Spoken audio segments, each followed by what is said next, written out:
Hi, everybody. Welcome back to another episode of Wrestling Doesn't Make Sense, where just going to talk about professional wrestling and whether or not it makes sense.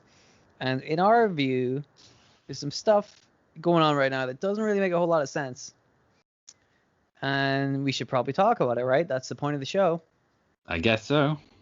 So, we were both pretty excited about the possibilities that came out of the Kenny Omega John Moxley match. Mm-hmm. You know, we all knew that match was going to happen, and we all knew that Kenny Omega was going to win. But I think you and me both were pretty excited about the interesting twist they put on it, where Kenny Omega joined up with Don Callis, and they decided to run away to Impact.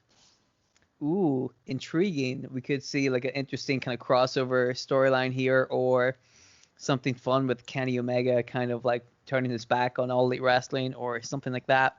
So we were both like super interested, you know? And that was what, 2 weeks ago? Yes. Pretty much. And we recorded an episode after it had just happened, and you were like, it's a little bit too early in the day to make too many calls about it. We'll come back to this topic after we know a little bit more about what happens. Mm-hmm. It's been like a week later, 2 weeks later, and we're already not happy with how it's going.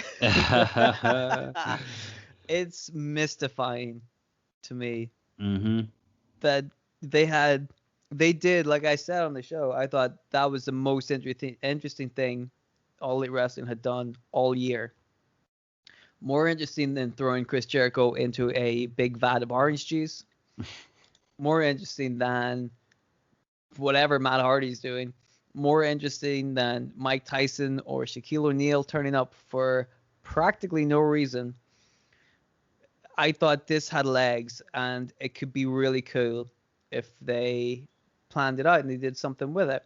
So we were all told to check in to Impact Tuesday night, after the week after All Elite Wrestling had gone off the air, and everybody was excited. Everybody tuned in. A lot of people tuned in to Impact. I think they had their best ratings in a long time. Yeah, absolutely. And they tuned in to find two things. One was an advertisement, a commercial starring Tony Khan and Tony Schiavone, the two Tonys. One of them did a lot more talking than the other one, which is a shame, because the one that did the talking, not very good at talking. Yeah. You had said, how long is it going to be before we see Tony Khan taking on a television appearance, more regularly? And obviously that's happening now, because he was on Impact, and then he was on All Elite Wrestling the day after that, talking to Cody Rhodes and Sting, of course. But if that's how good he is at cutting a promo, I would like him to not be on television ever again, because that was not good.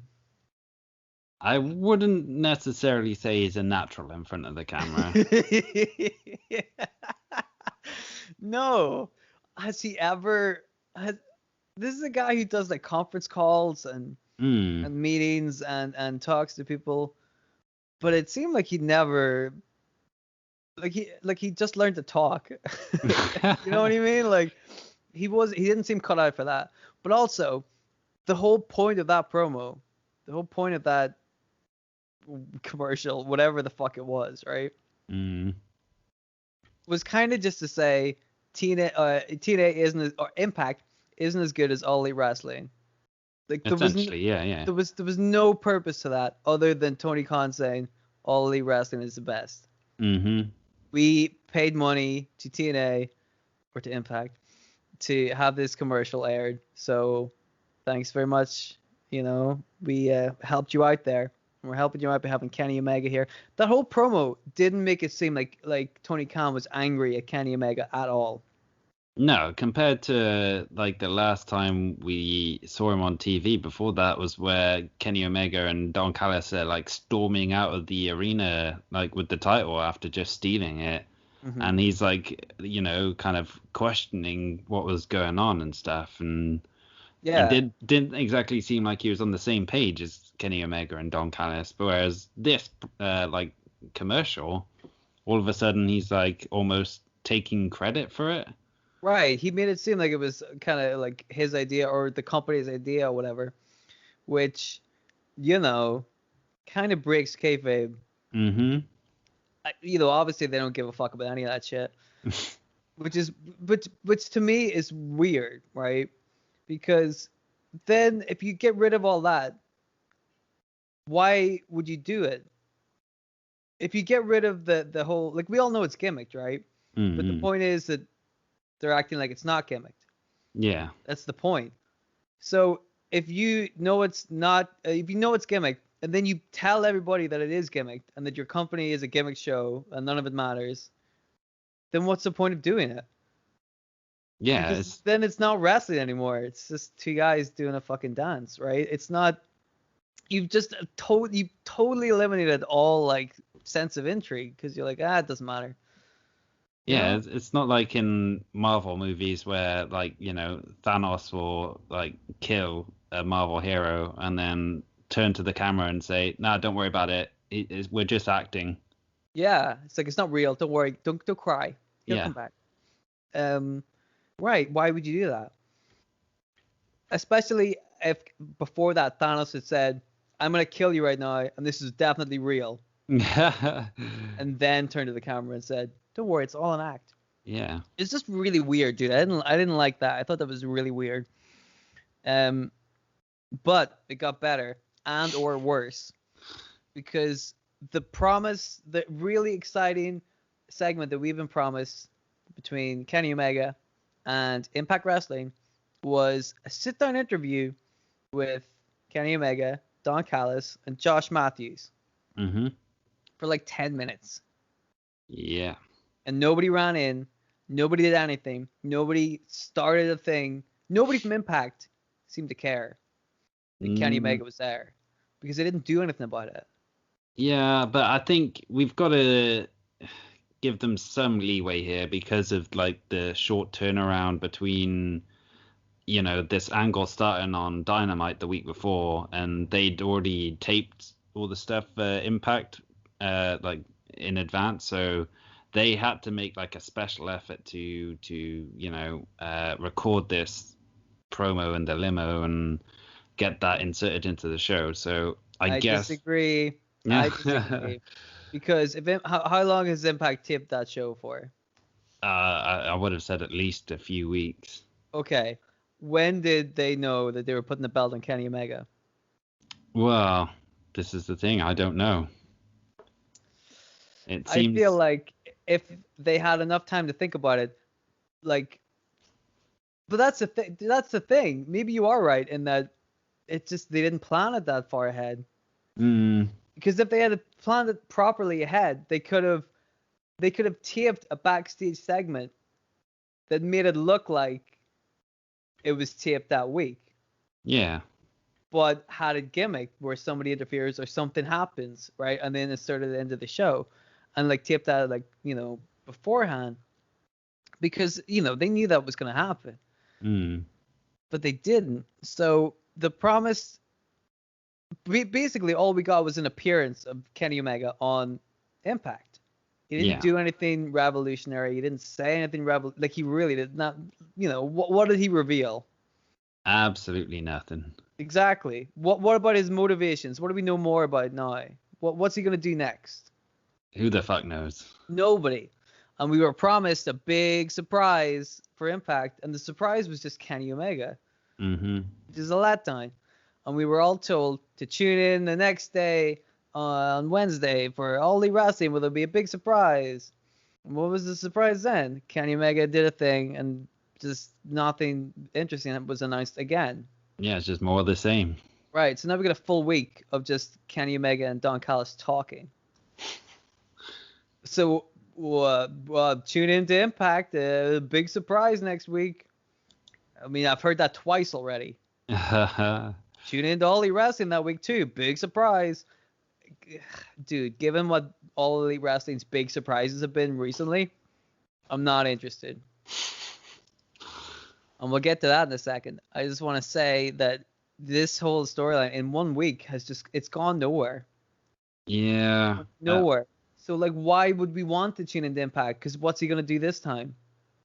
Like, well, this is the thing. They if they don't take advantage of this week and actually bring some Impact guys over to Dynamite to kind of, call Kenny Omega out or something, then this thing's going to die on its ass really quickly. What if they start bringing him into, like, their YouTube show? Because they could do that, but nobody would watch it. Do you know what I mean? Like, that's true. Yeah. There's a fraction of the people that watch their YouTube show watch their, TV show. So it's the kind of thing I could totally see them starting something on Dark or whatever it is, but that doesn't count. Like, who would want to see a WCW WWE invasion where the invasion happened on Heat? Yeah, exactly. That doesn't make any sense.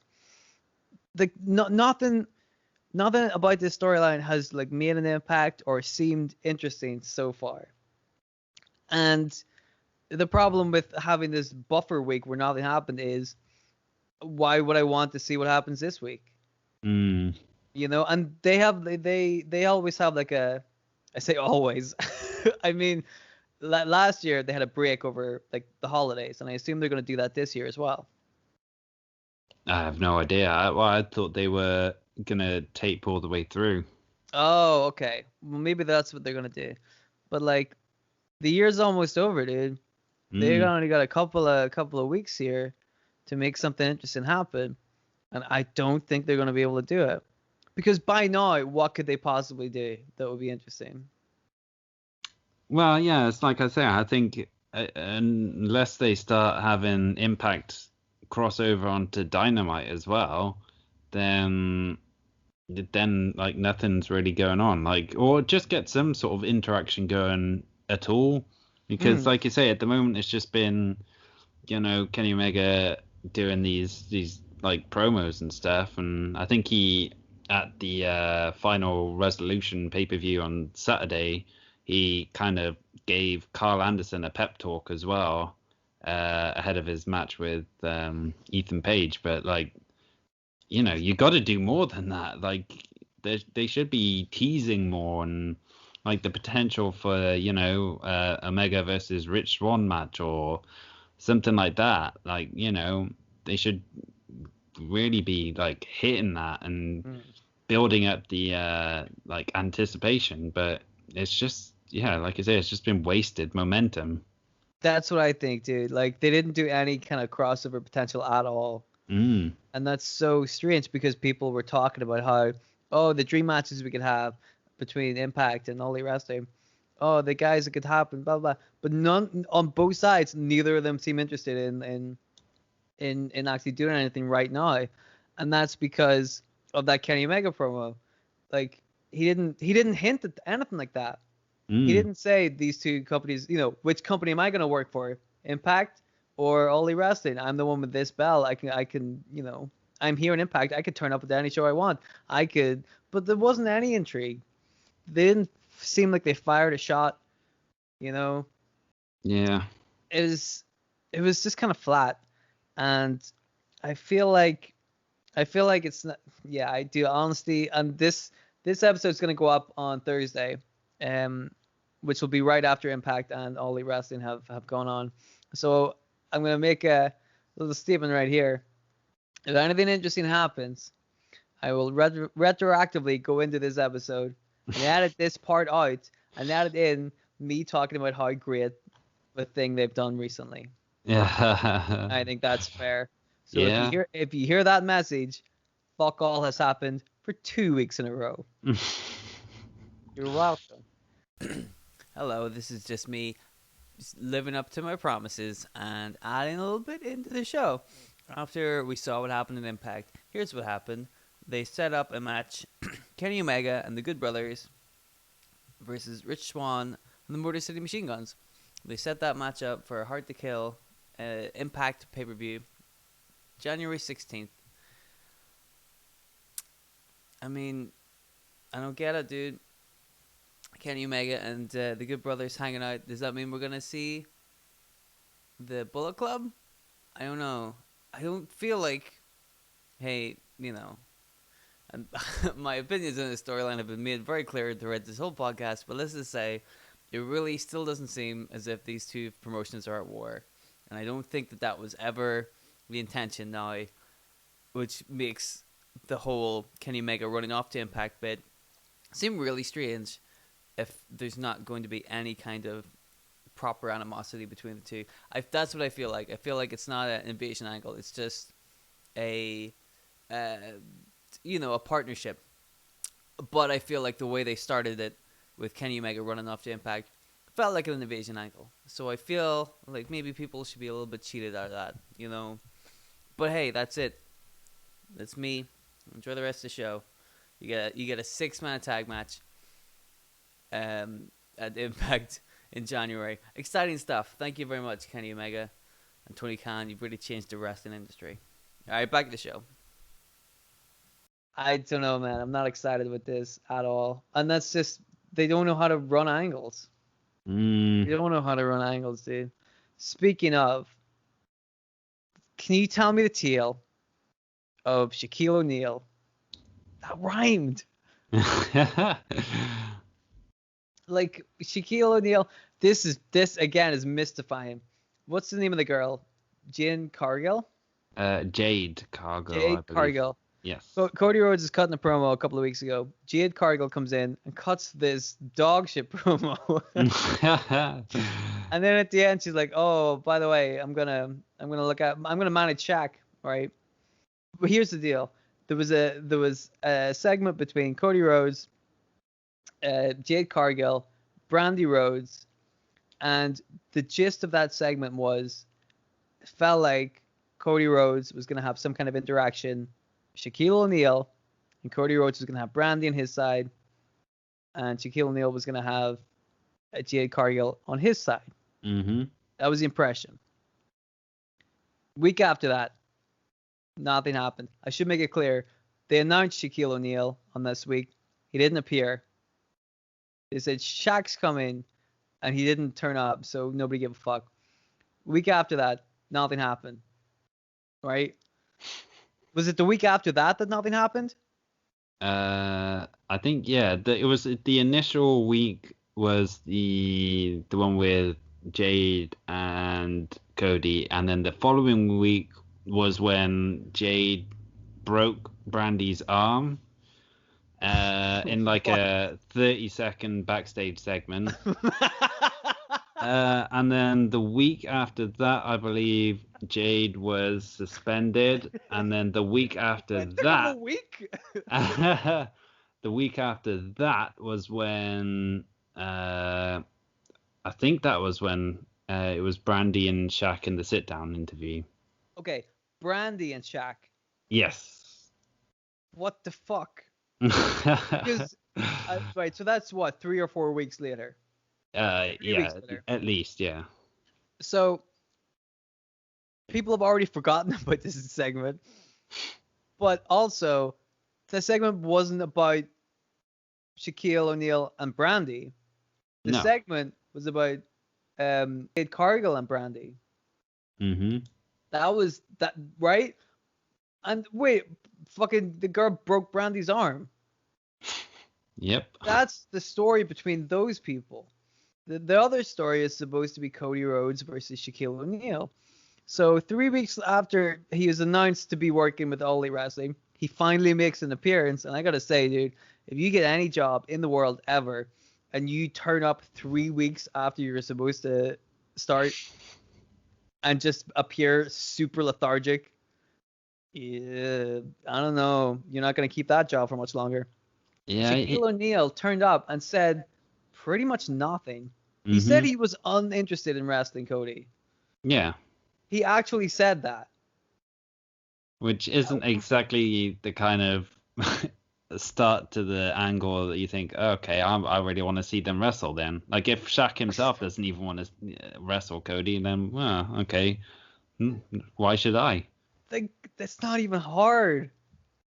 That's not even hard, dude. All Shaquille O'Neal had to say was, yeah, I'm going to kick Cody's ass. Mm-hmm. But no, he's like, I don't want to fight him. I'm like, cool. Then don't. Then why? Then I'm mystified. Why would they bring him in? Why would they talk to Cody and say, I'm going to bring in Shaquille O'Neal, as if that's a threat? Yeah. As if Cody should be afraid of that. And then have Shaquille O'Neal come in and say, I don't fucking care. I'm not a threat to Cody Rhodes. Mm-hmm. What the fuck? Yep. What the actual fuck? Like, come on, like, anybody, like, be real. Be realistic about this. That's bullshit. That doesn't make any sense. That's not how you book a wrestling angle. Yeah. Anybody, you gotta look at that and go, that just doesn't make sense. Right? It's just mystifying. And, you know, when's the next time we're going to see Shaquille O'Neal? It's going to be after the new year. Probably, yeah. I imagine he's quite busy. He's got a lot of, I don't know what the fuck he does. He's got a lot of stuff to do. We're not seeing him for the next 3 weeks. Guaranteed. Right?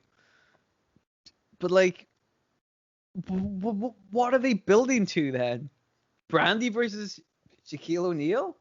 Well, presumably it'll be some sort of mixed tag match, I guess. So the onus isn't like on Shaq as a singles wrestler, but he can like sort of, you know, share some of the load, I guess, with Jade Cargill. Jade Cargill, who we have no idea if she's good or not. Yeah, she's pretty much disappeared like over the last few weeks now. So she had that debut promo and then, you know, like I say, broke Brandy's arm in like 30 seconds and we haven't seen her since then. So again, it's why should we care about her as a character when she's not around either?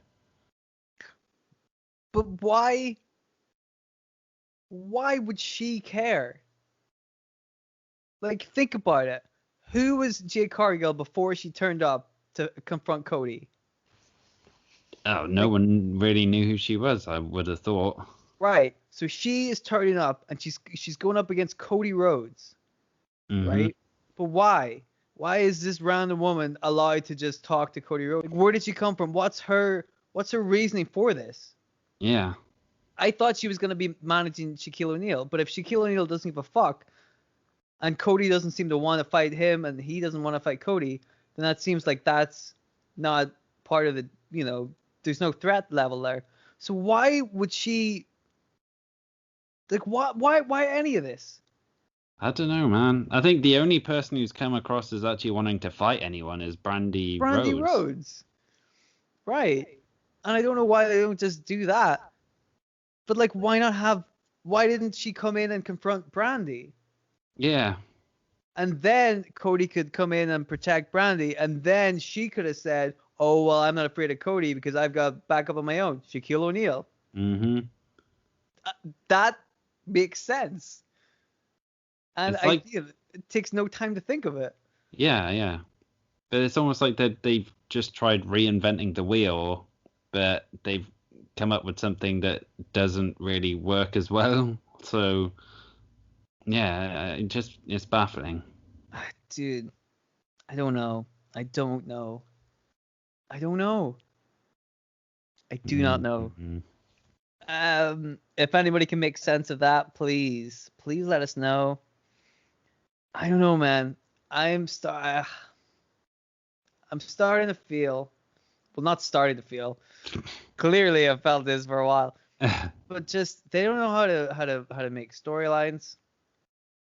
Get this, man.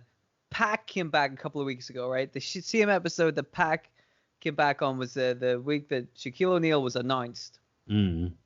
And that was supposed to be the big reveal. That was a big surprise. Tune into this week for a big surprise. And the big surprise, I guess, was Pac because it wasn't Shaquille O'Neal.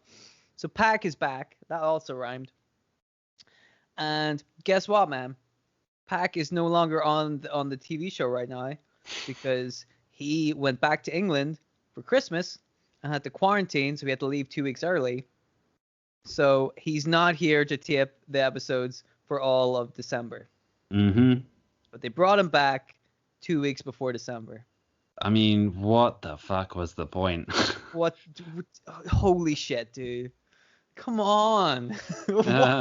Why not bring him back at New Year's? Yeah, exactly. Because that'll be a surprise, and then he'll be ready to work for the rest of the year. Ugh. I don't know. And they don't know either. Mm-hmm.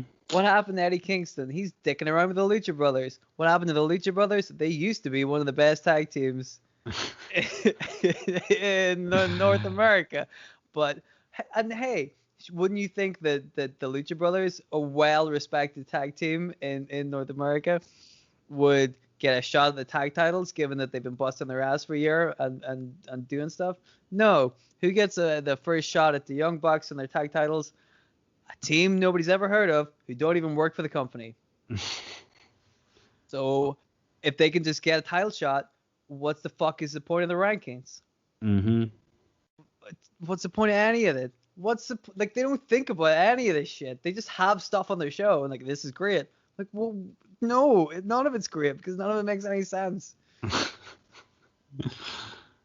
Oh dear. Dude, mystifying. Sting. Yeah, that's another one which, I mean, who the fuck knows? Sting is gonna wrestle for that company. Oh, guaranteed. Sting is gonna wrestle for that company. I don't.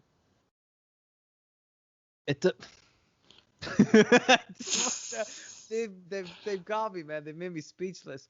Unbelievable. I don't want people. At first, I didn't want people to think that I was hitting on All Elite Wrestling because I didn't want to be mean. But dude, it's just not a good show. There's so many issues, and it's just the weirdness of like the booking is half the problem as well. I'd say. Like, I know you have your issues with some of the matches and like some good issues with the matches as well. The fact that they all seem to go too long and they do too much and all that kind of jazz. But like, just the booking, man, I just can't get my head around how anyone can look at it objectively and say it's like, you know, any better than WWE shitty booking. Seriously, dude. Like, I just don't understand it. And they talk about All Elite Wrestling like it's a fucking second coming of Christ or something. They talk about how great their tag team division is. I'm like, no, their tag teams are great. Their tag teams are great. Their tag division sucks ass. And it's the same in the women's division. They got a lot of talented women on that show, but they don't know how to use them. Mm-hmm. So that division sucks ass. Because it's no purpose. I mean, their women's division is criminal. Yeah. Because they've such talent there, but they never use them. Never use them. And or if they do use them, it's for just nonsense. Mm-hmm. Like, you know, but like, I've had this argument before about how great their tag team division is. And I'm like, no, dude, it's not true.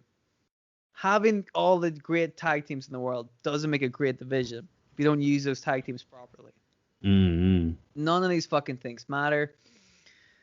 You know, it's the way that everything goes, like 20, 25 minutes. It's like nothing has a point, because if they're all at the same level, then they're all not good, right? That's the point of having the levels. Is like Steve Austin could beat Scotty Duhati in 2 minutes because, you know, that's Steve Austin's a main eventer, and Scotty Duhati, God bless him, isn't a main eventer. That's not a knock on Scotty Duhati, but the point is his role in that match isn't to go 25 minutes with a main eventer. Yeah, he's not supposed to. That's because that doesn't get anybody over. It gets Austin, having a short match gets Austin over for being a kick-ass guy, and it gets sympathy on Scotty Duhati because he's just a plucky babyface who did his best, right? Mm-hmm. But it doesn't make sense if Because then if you have a guy like that going 25 minutes with Steve Austin, and then also a guy like Triple H going 25 minutes with Steve Austin, how do you know which one's which? How do you know who the main eventer is? The main eventer is struggling to beat the curtain jerkers. You know, the opening guys, right? The jobbers. Yeah. If he's struggling, if he can't put him away in less than 10 minutes, then is he that good? Mm-hmm. That's something that I don't think they get either. Not everybody has to have a 25-minute long match. It doesn't get anybody over. But that's part of the thing I was talking about earlier, where they're just kind of winking at the audience. They're like, haha, it's all a gimmick. They're just showing that it's a gimmick. They're not even trying to hide it. They're just like, yeah, we're just going to go out here and perform for 25 minutes again and again and again. And they do the same shit in each match. Yeah. I mean, this seems like a good segue to get onto the whole JR commentary and controversy from this last week as well, where he kind of made a point of criticizing some of the reliance or over-reliance, I guess, on, you know, the dumb dive spots in AEW matches where everyone's like stood out in a big huddle on the floor just waiting for someone to jump in so they can catch him. It's like, he's not wrong at all. It happens a hell of a lot. Happens in every match, dude. And it looks fucking stupid, but when he calls them out on it, then you get some idiot like Brandon Cutler, some nobody who's like, I don't even think he's appeared on Dynamite at all this year, or if he has, I certainly can't remember seeing him. Well, he's about to. Yeah, but yeah, like he'll go on Twitter and take the piss out of JR for saying that, as if he knows better than JR. Like, okay, how long has JR been in this business? How much has he seen and done and, you know, been involved with? How many fucking legends has he worked with? Yeah. You know, not just calling the matches, but he's worked personally with like Austin and Triple H and Mick Foley and you know, he's worked with these people. And he knows talent. He used to work, you know, talent relations and shit like that. He knows what good is. Yeah. Right? Listen to JR. Unbelievable. You know, and to be crystal clear, I hit that spot anywhere. We complained about the WWE doing that because there was just a bit where like every fucking show somebody would do that shitty spot, and you're like, well, it's not. It's really stupid when there's a big crowd of people. And it's really, really stupid. And this has happened in All Elite Wrestling, where like the jumper is Darby Allin, and the guys catching him are like all of Taz's crew, and then, you know, fucking half of Darby Allin's crew as well, because why not, you know? Heels, babyfaces be damned. Everybody gets knocked over by, you know, somebody jumping off the top turnbuckle.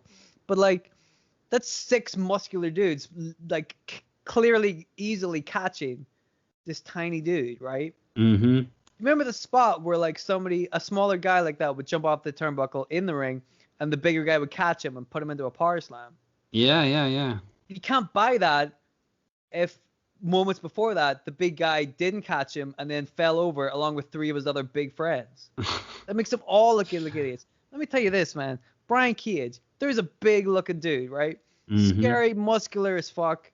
He's pretty athletic, right? He can move, right? But he's a big dude. He's a big, imposing dude, and he stands out in that locker room because there's not a whole lot of big, imposing dudes like that. Yeah. Right? So what do they do with him? They make him fuck around and job to all these tiny guys. That's stupid. He's taking bumps that he shouldn't be doing. I think we talked about this with Nyla Rose as well. Nyla Rose should be in there manhandling those people. Just throwing people around left and right, because that's the gimmick. She's bigger than them, and she should be able to show their dominance. And then the storyline becomes, there's a real David and Goliath story here. They don't do that. They just think the David and Goliath story is she's a big lady. That's it. They do that with Lance Archer, and they do it with Brian Cage. The hook is, oh, they're big dudes. But like, fair enough. But if they've been beaten like idiots for the last fucking 3 months by people half their size, then them being that big doesn't matter, especially when they're going 25 minutes with these guys every week. Right? Yeah. Ah! But of course, this is just old school booking, and we're idiots because we have an old school mentality. That's it, man. People like you and me and JR, we don't know what we're talking about. No, we're completely clueless. We're idiots. I don't know, man. And here's the thing, like JR said that, and he was entirely spot on. Arn Anderson had said that, he's entirely spot on. Christopher Daniels has said that he realized one of the things in his career, like the biggest thing he learned was to slow down and to not be so silly with those big moments, because that's not a big moment anymore. Mm-hmm. You know, it used to be, because you wouldn't see it that often. But now you know that when you see a bunch of guys grouped together on the outside, some fucker's going to jump off the top rope. Yeah. You just know it, right? Like, it ruins the spot. But they're not listening. They're not listening. And JR had also talked about the finishers, which is entirely correct. He was entirely correct. He was talking about how the DDT should be, and still is, a great finish. Raven used the DDT, and it looks sick as hell. Yeah. Because people sold it. You bought it. Here's a fun fact, right? Do you remember the ECW game for the N64? Anarchy Rules, was it? Yeah, right. Because it was the same control scheme as like the old Attitude game. Yeah. Which was really clunky. But there's a fun fact in that if you pick Raven in that ECW game and hit your finish, nobody ever kicks out of it. Guaranteed win. Raven, I think, is the only guy who has a guaranteed 100% win rate with his finish. Because nobody kicks out of it, because DDT looks sick as hell, right? Yeah. And that can work. Fucking Moxley's finishing move is a DDT. That's fine. But when you see that and again, this is a criticism for not just All Elite Wrestling, but we've seen that in WWE as well, where, people aren't taking the finishing moves seriously enough, and there's too many false finishes, or there's too many whatever. But I think that All Elite Wrestling are really bad culprits for that, because they do so much in the ring. They'll do so many moves that somebody will just get up from again. Yeah. So why do it? There's no impact to it. JR was talking about super kicks, and he's like, well, it does, Shawn Michaels kicked a dude in the face, he stayed down. But here they're doing super kicks like it's 80 times every match. Like, what was that match? Was it the one against the Revival where they won with a super kick? Yeah, after using like a shit ton of other stuff. Yeah. And also after a shit ton of super kicks. That's right, because there was all the tag team finishes that they busted out during the match, which wasn't getting the pin for, but then... Right, but then one super kick. Well, I say, timed at that moment was the one that did it, but they did so many before that. Mm-hmm. Why does a super kick finish a guy then, but not they don't pay attention to any of that shit, right? Yeah. Which annoys me, because it ruins the finish. They're not good at finishes either. I don't know, dude. I think if you looked at All Elite Wrestling as anything but a wrestling show, you might find entertainment in it, but it's not a wrestling show. You and me both, I dare say, know people that used to watch wrestling and stopped watching it because after a point, it just started getting silly and gimmicky, and it just wasn't for them, right? Mm-hmm. Yep. If you showed them All Elite Wrestling, I guarantee you, they're gonna look at that and say, "This is why I stopped watching wrestling." Yeah. Because it's not fun to watch as a wrestling show.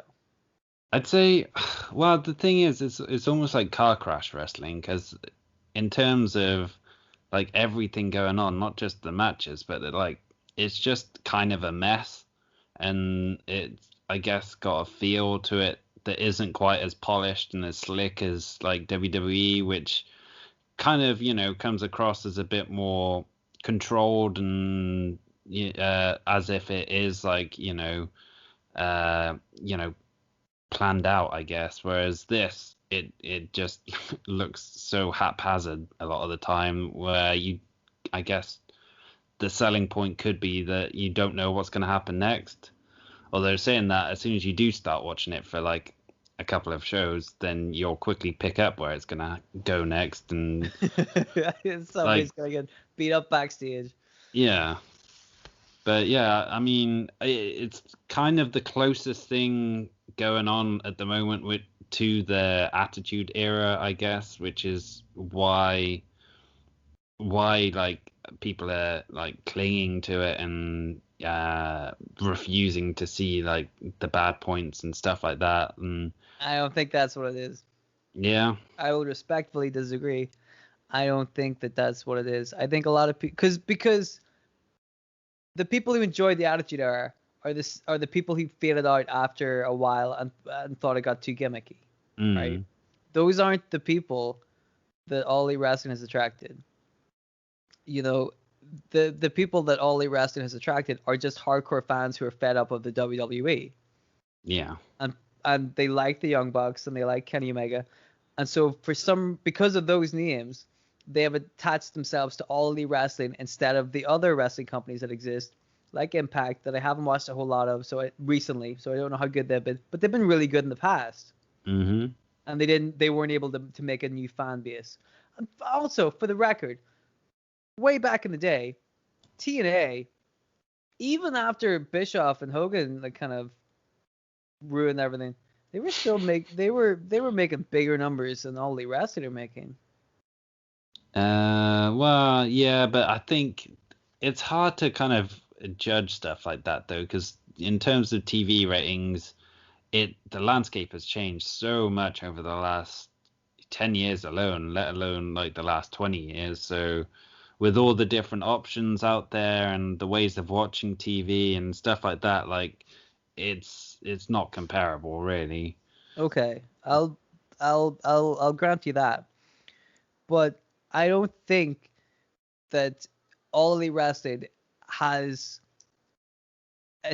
they haven't made an effort to try and grow their fan base. They know what their fans are, and their fans are pretty reliable. If you look at All Elite Wrestling's, viewership history, it's pretty similar. It deviates a little bit, but it's usually like 700 to 900,000. Yeah.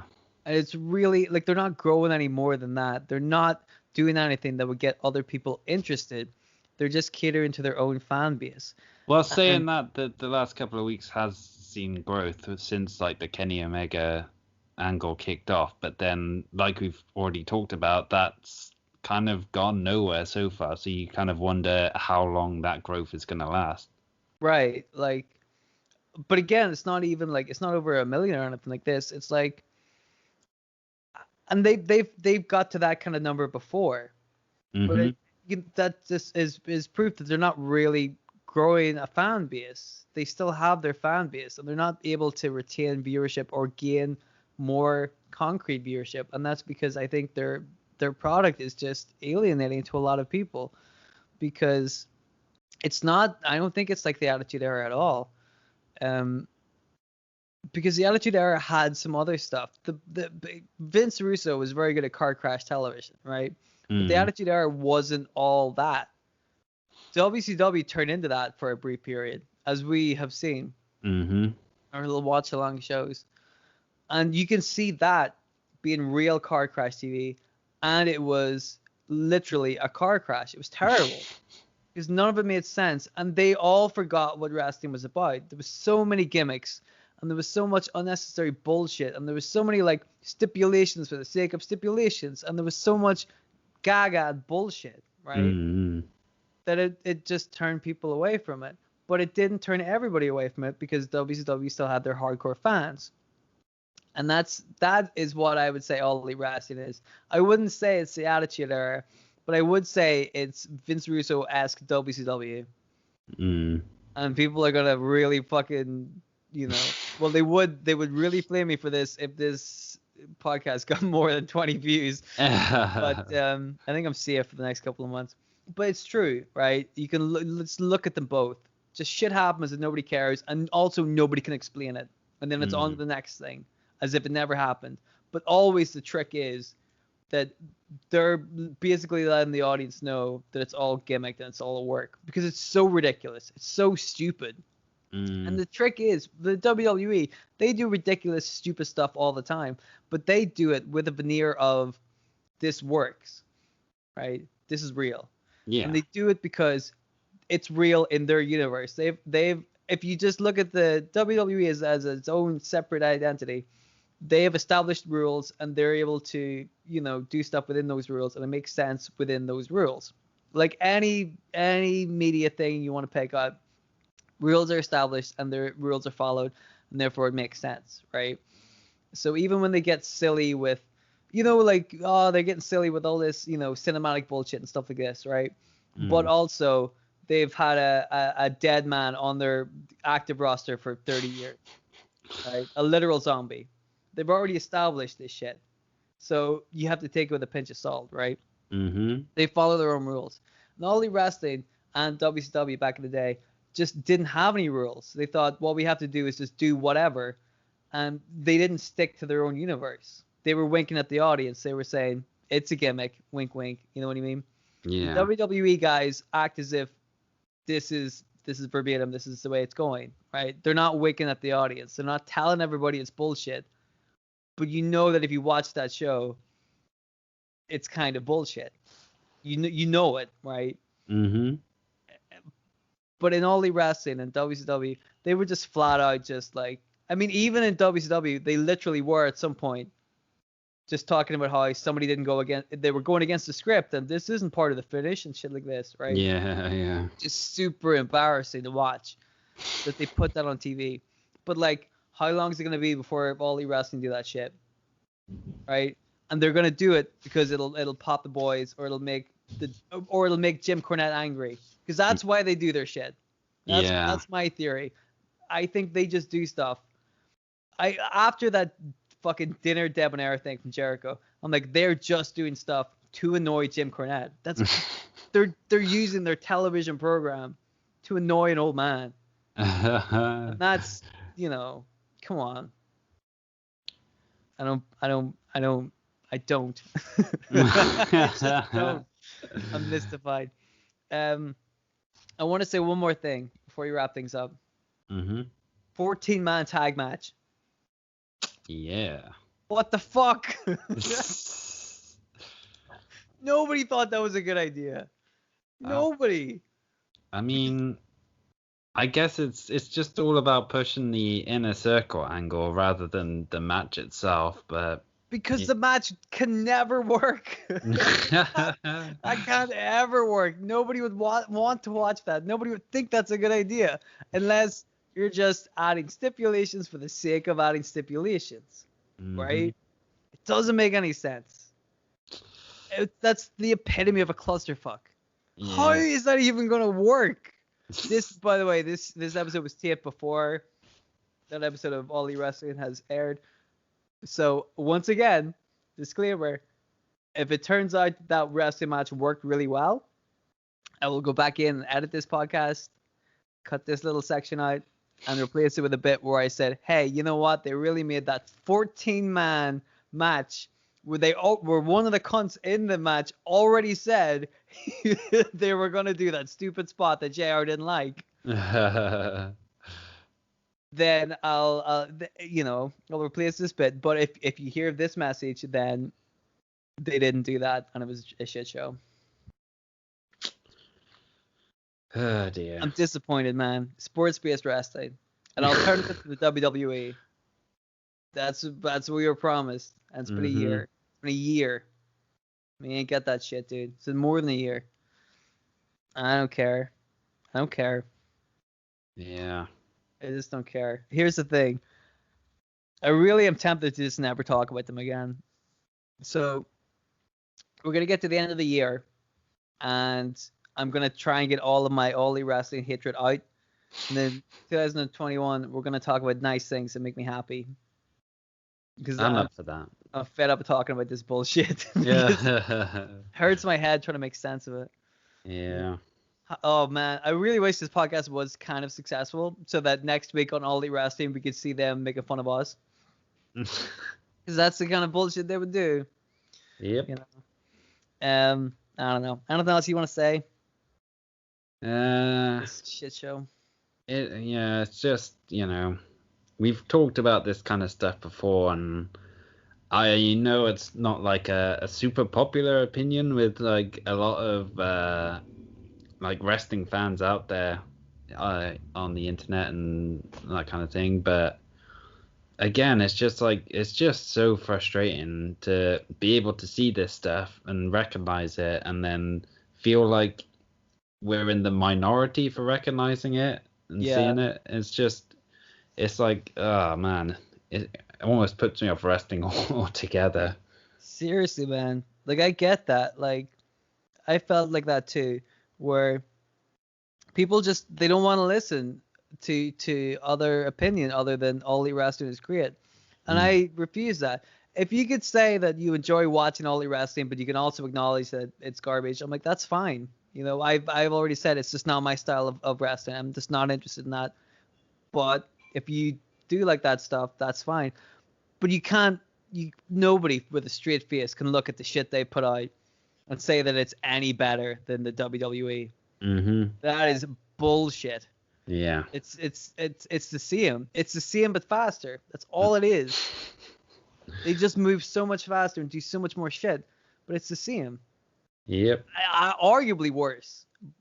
But again, that's an argument that can be had. But you can't deny that it's just not good. And it's weird that so many people have convinced themselves that it is. And I'm interested to see if there ever will be a moment where the curtain kind of gets pulled back and people go, oh, I get it now. It's not good. Well, I mean, you can kind of say that's happened before with like Ring of Honor and TNA and stuff like that. Things that were supposed to be the alternative, but then ended up kind of just morphing into something that was like WWE-esque. So didn't take them a year though. No, that's true. But hey, maybe it's just the way it goes. Yeah, dude, that's life. Yep. Wow. What a time to be alive. Will that do? That'll do. You wanna make fun of that company a bit more? Or are we done? We have slagged them off like an hour or so now? I don't know. Pretty close to it. Yeah. All right, guys. We're gonna wrap this one up for now. Dude, here's the thing. We're gonna close it with this. We don't really want to come out and say this shit, right? Both of us really wanted All Elite Wrestling to be good, and the reason we're still talking about it now is because we still want it to be good. Mm-hmm. Definitely. We still want it to be good. They've got really good people in their company, really talented people that we really like. But it's been a disappointment. It has not delivered. We wanted it to be good, but at the same time, we have to be real about it, and I don't find it interesting. So, that's just the way it is. I'm sure some of you guys disagree.